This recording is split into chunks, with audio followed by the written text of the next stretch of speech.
Why, hello, my pretties. How are you today? This is Phoenix Fitness Fanatics Magazine coming at you for this special Halloween episode talking about phobias. Now, I'm going to go ahead and bring my other spooky friend in real quick. All right, come on in.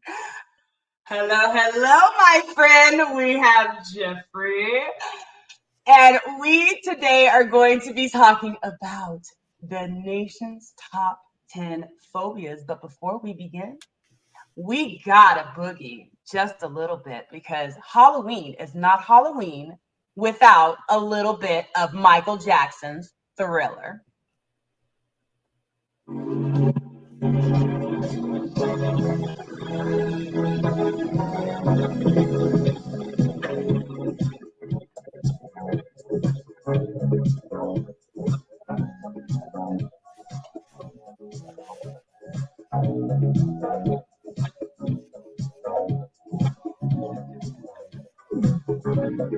It's supposed to be right. Something you will open the door.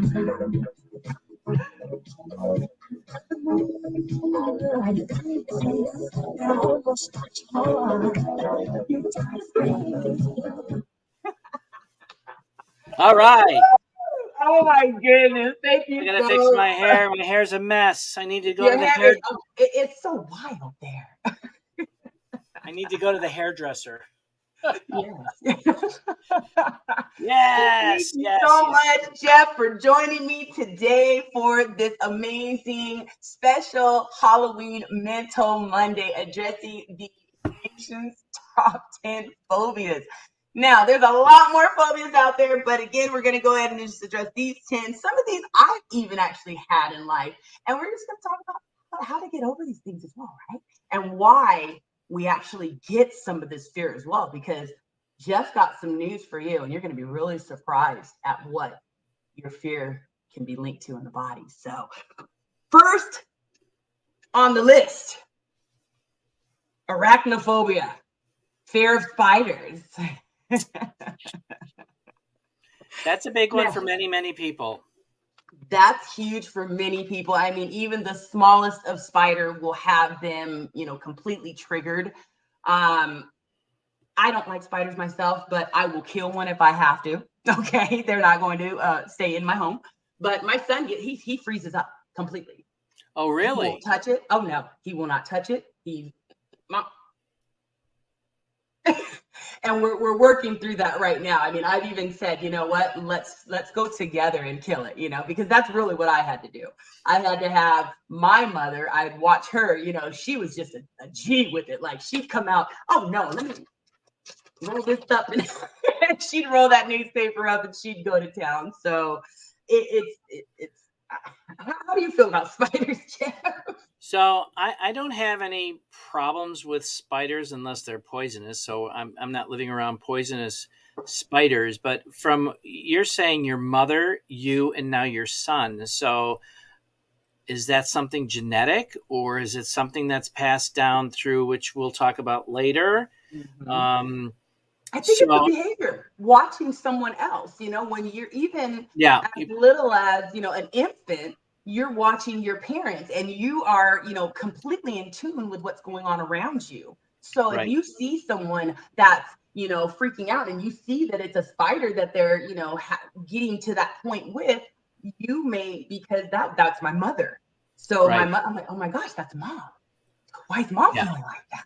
And it made me feel some type of way. And then, yes, my son has seen me as well. So it's very interesting that, they see us do it. But now that I'm over it, I'm trying to help him get over it. So what got pass it down to, to his kids, right? So what you had to get to the root of the cause. So what was the root of this phobia for you that you got over? For me, actually, I had to go back to, it was a memory from childhood because I used to go out and, the neighborhood kids, we used to go out and play and stuff. And there was this one area that I used to always love to hide in. For whatever reason, one year, that area got infested with spiders. Now they didn't bite me or anything, but I got tangled up in the web, and it made my skin crawl, and it just horrified me. I had a couple spiders on me. That right there, it followed me up until, pretty much a young adult. Wow. Yeah. Okay. So so your son saw that and is reacting because it's a fear, it's a trigger, and it's a fear factor. So they mimic their mothers during that. Yeah, and it's amazing, right? So what got you over it though? What got me over it was actually me having to go and kill a spider myself because there was no one else there to do it. Got it.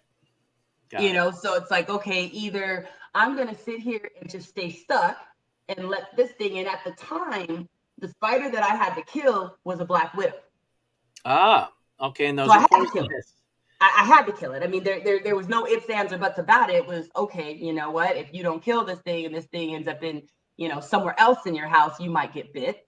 Right. And then you're going to have, some huge issues here because they're poisonous. So I just had to go ahead and get in action. And once I got in action, it was like, well, hey, I felt kind of like a badass. I'm like, I killed a black widow.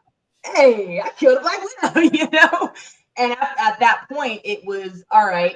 I'm still, they still kind of get me a little bit, but I'm okay with going over with a magazine or a newspaper and smacking it or taking some spray and just spraying it down. I have no problem with that. So So our next one is social phobia.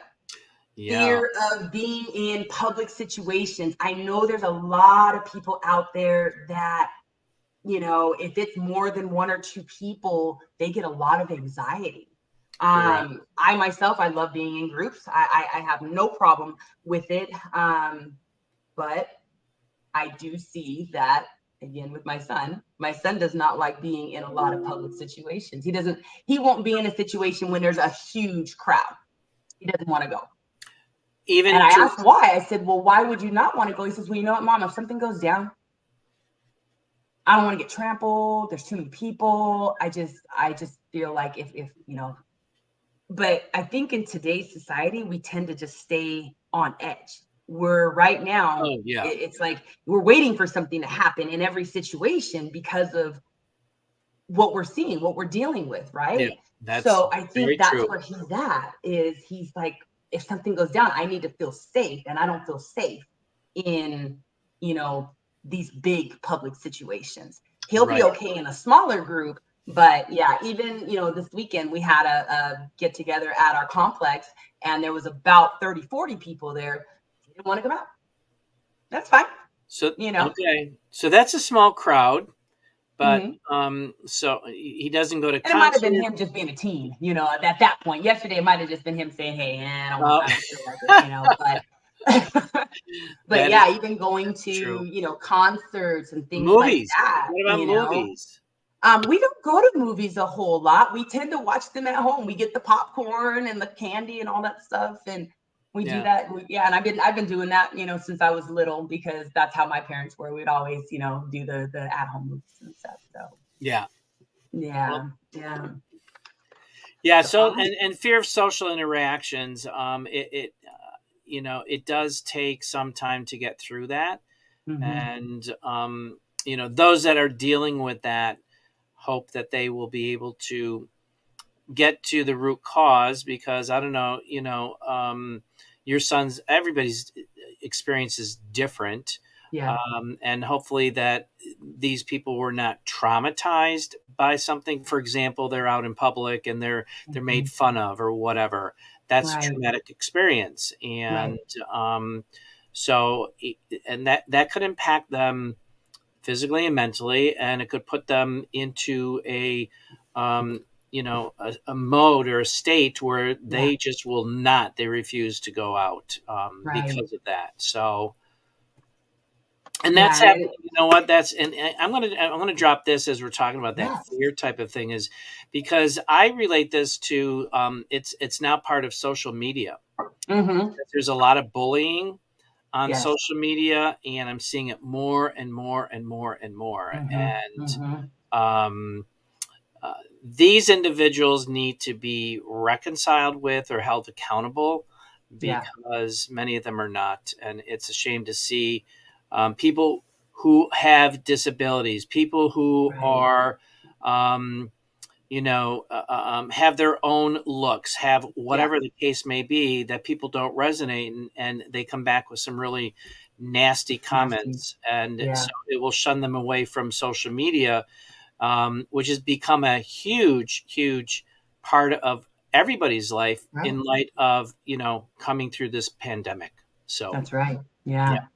And that, I mean, those traumatic situations, I mean, I myself, I had been in a couple of situations, young. Like, I went to a party once, and I want to say I was in either 9th or 10th. I think it was 10th grade. It was 10th grade. And there ended up being a shooting at that party. It was outside, but two of my friends that I went to school with actually were injured in that. It was a shotgun that they had. We think it was gang related, someone trying to just come into a nice neighborhood, and, and when that happened, I didn't want to go anywhere for a long time. I didn't want to go to people's parties. And I had to get over that. It's like, you know what? It's not all the time. This was like one of those flukes.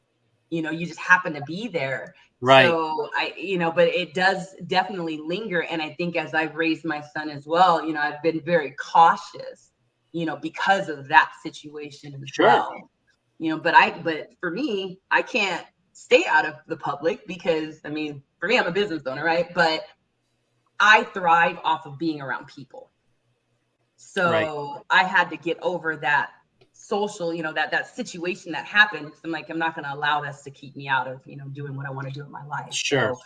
So, hopefully some people, that are dealing with some of these things out there can really just know, hey, yes, there's bullies out there. Yes, they're going to say certain things, but words are nothing. They're nothing. You're amazing. And, stay the individual that you are, because that's what makes you you. So. Right. Absolutely. And we all have our own uniquenesses, and embrace that and move forward, because you will find the right people who will resonate with you and enjoy your company and be part of your life. So, Yep. So our next one is going to be aerophobia, the fear of flying. Well, I think the fear of flying kind of goes, it's more of a control thing. That's what I've been told anyway, because I have been kind of scared to fly. And someone once said, you know what? You're a control freak. I'm a control freak. How am I a control freak? Well, that's why you don't like flying, because you can't control that situation up in the air. Right. And they said, well, you understand that there's more accidents on the ground than there are in the air. True. Yeah. I mean, I know. And but you can control what's on the ground, right? You can control your car because you're behind that car. Well, I guess. And I mean, but then it kind of stuck to me, like, you know what? You're right. I mean, I don't think I'm a control freak, but that's so true that, hey, I can't control what's going on in the air. If something goes down. There's two people that can control that situation. But even if you're behind somebody in a car, that car in front of you could do something, who knows, and land on top of you, depending on what they're doing, or spin around and hit a guardrail and bounce back and come and hit you. Right. So I think it's better to be in front of the person that in that situation. Yeah. Yeah. So it reminds me of driving from Boston, Massachusetts back to Western New York for the holidays. And it was New Year's Eve. I was driving back, and it was a beautiful night. The moon was out, and I was driving the Mass Pike, and I'm all by myself. The moon's up there, and then all of a sudden I hit a patch of black ice. Oh, wow. And my car just goes spinning and spinning and spinning. I think it's spun like 4 or 5 times, and I'm just like, oh my God, Yes. and so it ended up facing the opposite direction, okay, and looking down that Mass Pike, there is probably about, I don't know, 5 to 7 cars coming this way. Oh, wow. So thank God I was not in that midst of all those cars, because I was able to navigate and move, and, continue to do the drive. Yeah. So, but I actually stopped about 15 to 20 minutes from that site because I knew somebody and I was scared as shit. Yes.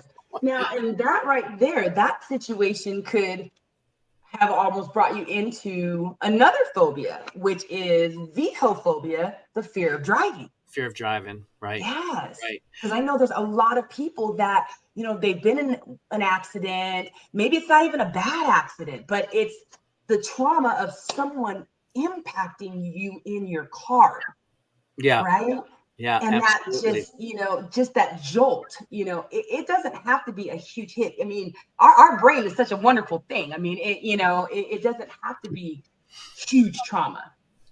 That little bit could really scare you and say, hey, you know what? I don't want to drive anymore because I don't want anyone to hit me.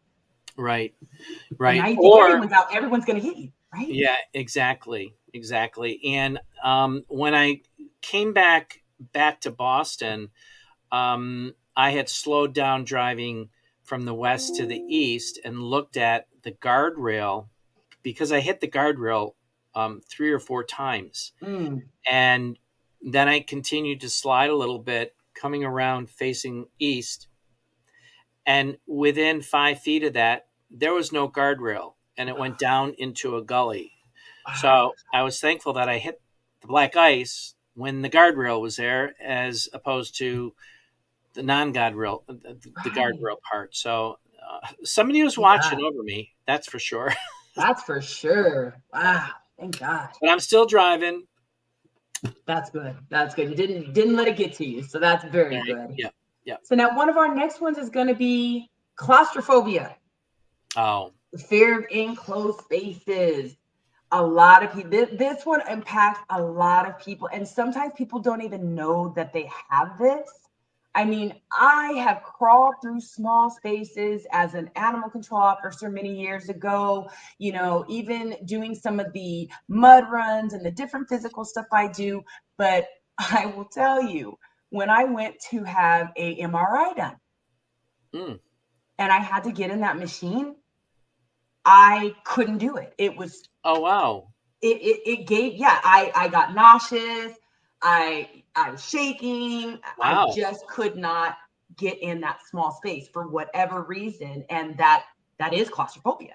I mean, but it's like, it's just that situation, just that one situation. So, but so it has the open ends on both sides, but it was just that the fact of looking at that tube that you're in, and that's all. If you look down this way, then you can see your feet, but you primarily see that. Wow. Exactly. And I think just the noise as well. Now they do have machines where you can get them where they have, it's not just each, the head and then the feet. They actually have openings on the sides as well. It's just a very small opening, but at least you don't feel like you're completely enclosed. So, if there are people out there that have that claustrophobia, they have claustrophobia. Definitely, if for some reason you have to go in and get an MRI done, don't say, I'm not going to get this done because I have this fear of the space. Know that there is another option. Yeah. I did not know that at the time, but if I ever have to do another one, I think that right there will help tremendously. But it was really quite odd that when I got in that machine, it was just the heart started coming out of the chest, and yeah, for me, it never was an issue until I was down in Cozumel and scuba diving, and we were diving in the caves, and we were swimming through these really short.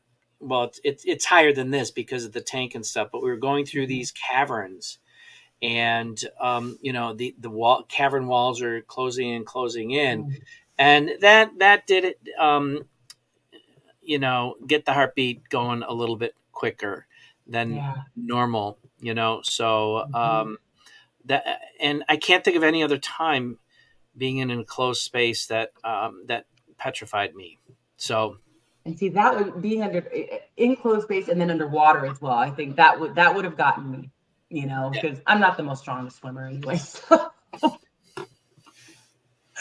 So now we have the opposite end of that, where it's agoraphobia, which is a fear of open or public spaces. So you've got claustrophobia, being in small spaces, but what about being in an open space? I mean, there's people that go out, they can't even go to the park. Right. That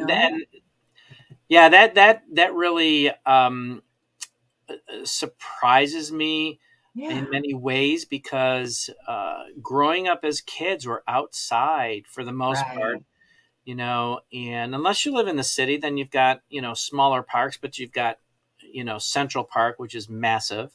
But I think that's one of the most unique phobias out there, is being, they can't experience fields and mountains and even the ocean, because that open. Absolutely. Do you know anybody with that phobia? I do not know anyone with that phobia, but I was thinking about that though, because that could be a phobia that could come from having a overbearing parent, maybe someone that does not allow you to go outside. And there are a lot of parents that are very overprotective, especially now. Yeah, that's true. So we have to be very conscious and aware that our behavior and the way that we treat our kids, that could really affect them. So hey, please, son, go out, please go out, go hang out, go have fun. Get out there. And I would always take them, out a lot of, take my kid and also my stepdaughter out places as well, because I want them to be out in the open. But I would think that a phobia like this, that would have to come from either some type of traumatic something in an open area. Maybe I don't know, how they have like hunting and stuff like that as well. Maybe it was a kid out and they happen to see, duck hunting, right? And they happen to see a duck killed out in the open or something like that. Maybe that would be something that would trigger that. But I've never met anybody with that one though in particular. So, but now we also have emetophobia, which is the fear of vomiting. That one I never heard of until you mentioned it when we were in the green room before we went live. Yes. Now, I do know someone that I have a cousin that has a fear of vomiting, would completely just fall out crying, like trying to hold it in. I'm not going to let it out. And it's like, no, you have to let it out. Right. But it grossed her out so much that. But there's, and she just couldn't. And I don't know if maybe that was an OCD thing because she wanted to stay clean. I don't know what that stemmed from, but and your cousin is still I don't know if it's a she or he. So your cousin is still the same way? She's a little bit better now, but she still, if she gets that feeling, she still tries her hardest to not let it happen. So if your cousin is water, let me eat some crackers, let me do this, and we're told to do that to settle our stomach, but it's almost like a frantic thing, Right. So those who are watching, you just have to throw up because it's bad stuff that's in your gut that needs to get out. That's right. Big time.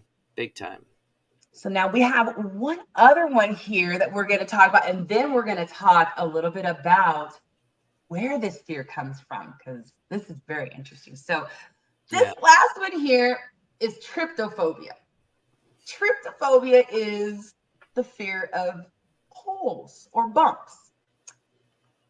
I looked at the images for tryptophobia, and I will say they all triggered me. They pretty much all had my skin crawling. So I will say that I must have some type of this phobia because it just really grossed me out. I shared it with you when we were in the green room as well. So I don't know why. So So, question, when you were doing the research, is there a cause for these holes to be in the skin? Is it deformity? Is it a autoimmune disease? What how does that develop? Do you know? Well, see, it's not even, sometimes it's not even in the skin. Sometimes it's, as we were talking about earlier, there is like the lotus flower. If you Right. look at the bulb of the lotus flower, it has all the little holes, and then it has these little pods in each hole that has another little hole in it. So you're looking at double holes, and it just messes people up. I mean, again, it made me itch. One of the ones that I did see with the skin, it was bug eggs. So that, Bug yeah, I would have a phobia for that, because bug eggs in the hand it was bug eggs that were in the skin. Yeah, in the skin. yeah, in the skin. So Ooh. yeah, Oh yeah. boy. Oh boy. So I mean, we can have spiders. I mean, unfortunately, everybody, if you are in, some of these outdoorsy areas, things like that, I'm going to recommend, when you go to sleep, maybe put something in your ears, things like that, because spiders will go into little holes. Spiders, when they bite you, they'll lay eggs, Yeah. This is and true. that's, yeah. So I'm itching now. Just talking about it, Jeff. So yes, the holes. So now we're going to talk about where this fear comes from, because this is very interesting, you guys. So Jeff has done a lot of research. You guys have seen Jeff many, many times on here talking about the gut and the brain health, talking about the gut microbiome, how it works and everything. So Jeff, share with the audience what you found out about why people maybe have this fear. Yeah. So just to set a foundation for those who are watching or going to catch this on the replay. I've been working on gut health for the last 4 years and trying to learn as much as I can. And when I hear of some kind of disease or anything to do with the human body, I will always research and do Google or go to PubMed and say XYZ and the microbiome. And for those that don't know what the microbiome, it's the gut brain heart axis health, and it's a science that's disrupting the health and wellness industry today, especially when it comes to mental health. So with that being said, I just, for giggles, said, what, phobias, I wonder if the microbiome has anything to do with phobias. So I did some research, and what I came to find out is that there are new studies, because studies are happening all over, ever since I've been doing this for 4 years. There's always new studies, because there's a gazillion diseases out there. Yeah. And but new studies help to explain how microbes are little critters in our gut. They're microbiota, and they help us thrive, believe it or not. And you see the show Things Living Inside Me. Yeah, we do have things living inside us that are walking around and eating and so forth and so on, but they have a purpose. So these microbes in the gut can shape a host's fear responses. All right. And the research, what they're finding is that there's evidence that the microbiome itself can influence the fear responses of their hosts. And what happens is that they are releasing compounds that affect the brain neuroanatomy and the function. So, and I talk about neurotransmitters because 90% of our neurotransmitters and hormones are created in our gut. And our neurotransmitters actually talk to the brain. They go from the gut up through the vagus nerve and go into the brain and communicate, and vice versa. So there's that communication. So if these microbes are altered, it will impact the phobia. And the phobia is it's a fear, and it causes anxiety, it causes stress, and an extreme or irrational fear, is an aversion to something. So Yeah. he had a phobia of being underwater. So he or she cannot go swimming. So that is triggered, and I'm not going to say it is triggered through the gut health, but there's a potential because the science is relatively new. They are looking into that because the gut, as I mentioned before, is it is the mainframe of our body, and the mainframe is it's a communication, it's a computer, it's a communication facility, and the gut is the mainframe of our body temple, and it's communicating with all of the organs and all of the systems, and everything that has to do with our body. So I just found that very interesting. And I'll probably be doing some more research on that because we do have people who are triggered by certain things. They're scared, and this is and the science is really, really interesting. And hey, you know what? Hippocrates was the very first person that we know of who documented all disease starts in the gut. And this is, a phobia is, it's a form of disease, mental disease, and to help people get through these phobias, and if it can be done through the microbiome, that is awesome. That's awesome. No, that is awesome because I mean, you could potentially change having this life altering phobia by just balancing your gut. Now, can you tell the audience just a little bit on how to balance their gut though? Yeah, absolutely. So, there's different modalities when you are trying to get healthy, and I'm not going to get into a lot of the bad stuff because there's a lot of bad stuff out there, and a lot of what we are finding is from the foods that we're eating, which is the boxed foods, the canned foods, the processed foods, and pharmaceuticals. It's altering our body because our body was designed, heavenly designed, to really work synergistically together with the organs and the systems. So these chemical compounds are destroying the integrity of our gut health. And when you start getting holes in your gut, then it goes into your blood system and it goes, all over the place, and it just wreaks havoc. And that's done over time. And the idea is to feed your body with the nutrients that it's craving for. And, I help people understand the significance of your gut health when it comes to physical, mental, emotional, spiritual, and even financial today, because stress is the number one, precursor for people who are living paycheck to paycheck.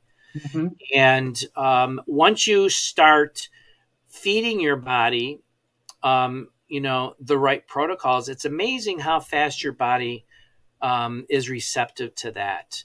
And what we need to do is start training our body to reject those foods that are poisoning us and that are making us addicted. Because on a previous podcast, I talked about the chemicals that are in the man-made preservative chemicals that are in our foods. These food companies go out and they search for chemical companies that will develop a preservative to the food that tastes good and it's addictive. And I always say, bet you can't eat one. So, and that's an example because all of these foods, you don't have the nutrients from a potato that you pull from the ground versus a potato chip. Okay. And it's not done overnight. It's a lifestyle change. I've been eating this kind of food for 40, 50 years. No, 60 years. Now, 4 years ago, I've changed. Am I 100% loyal? No, I screw up every once in a while, but, no, it is okay. And I felt guilty over it, but I had found that my stressor was to go to the pantry. I got stressed. I went to the pantry. And I filled my stress, anxiety, depression with food. And now it's, doing that for 40 plus years as an adult, it's not going to happen in a couple of years. So I'm training my head and, my body to do it at a good pace Yeah. one day at a time, because you can't Mm-hmm. just stop everything all at once. Nope. It's a lifestyle change, and a lifestyle change means take care of this, and then we go to the next step. Take care That's of this, right. we go to the next step. So that's and the gut health really plays a major role to all of our health. And Yeah. you're only going to be hearing more and more about this, especially when it comes to mental health. The Mm-hmm. studies on mental health, in regards to what we're eating, and it's not only what we're eating; it's also environmental. Yes. Okay, it's also social. Mm-hmm. What kinds of people are you, hanging around with? Right. I talked about walking away from volatile, toxic family members. Yes. Yes. And I was always afraid to do that, because it's like, well, I want them to like me. I want to have a good relationship. I want to do this. But I come to realize it's a two-way street. Yeah. You both have to be on the same page. And if one is Right. not, it's like, okay, bye-bye. I'm so much Mm-hmm. better off. Right. So and so those are the things, And I think when you release that toxic, the toxic friend, the family, whatever that is, it really helps you to get to that next level, because it helps to open up the door for, oh yeah. others that are like-minded to come into that space and be able to help you to continue to thrive in, what you're doing with your gut health, and just staying, that optimal health, right, for you. I mean, Right, yes, hey, we right. all cheat sometimes. I mean, I've been at this for over a decade, right? And Yeah, yeah. still, every once in a while, but just being conscious and aware of what you put in your body, and also knowing that, hey, you may have to sometimes take some type of supplement, but if you do your research on them, Yeah. and don't just go with what the fad is out there. There's a lot of natural holistic ways of doing things. Maybe sometimes they might take a little bit longer, but sometimes when it takes a little bit longer, it's better. It But took you're me 3 years to release, all the weight that I needed to exactly. release. Yeah, and Right. the thing is everybody's looking for a quick fix me upper. Right. And the thing is most people have been destroying their body for decades. Decades. And to heal something, to repair something, it's not going to Mm-hmm. happen in 2 or 3 days. Right. You're repairing at the microscopic level, and that's Mm-hmm. billions and trillions of cells and neurotransmitters and all that kind of stuff, and Yeah. microbiota. So Yeah. you're doing it, at a slow pace to repair it, so Mm-hmm. it's healed. That's right. Yeah. Yeah, yeah. Oh So my gosh, this has been an amazing conversation, everyone. And look, understand that if you have some phobias, if you're having some crazy anxiety about things, maybe look at what you're putting in your body. yes, Make a little bit of a change and see where that takes you. If you need a little more help, reach out. Even if you need to go to a therapist because it gives you that much anxiety, or it puts you into a depressive state, go. Because I mean, for me, I mean, before it was, oh my God, it's taboo to go. No, it's the best thing I could have done for myself, was to go and right, actually talk to right. someone. And So if yeah, yeah, let me just plant this seed too, please, Tiffany, because I run into a lot of people with this controversy. Well, I'm going to go ask my doctor. yeah, Well, you know what? I'm sorry to say, most, I'm not saying all, most doctors know nothing about nutrition. And that's right. when we talk about nutrition, we're talking about plant-based protocols, Hmm. supplementation, food, whatever.